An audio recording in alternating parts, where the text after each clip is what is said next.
In this video, I'll show you how you can fix the Steam update is stuck on installing update. Now I just had this error, and the way that I fixed it was I simply uninstalled Steam and moved it to my main drive. So as you can see here, I have two drives. First I had it installed on my second drive, so I just uninstalled it and moved it to my main drive.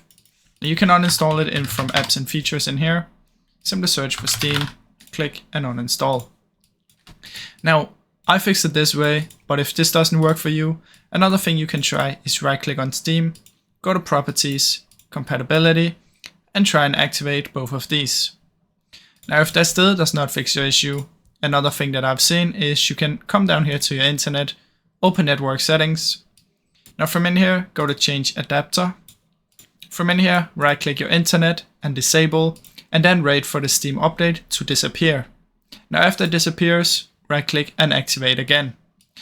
Now, like I said, the other two did not work for me. The first one worked for me, simply just moving it to my main drive. Now I really hope this helped you. If it did, please leave a like and subscribe, as it helps me out a ton. Thank you so much for watching.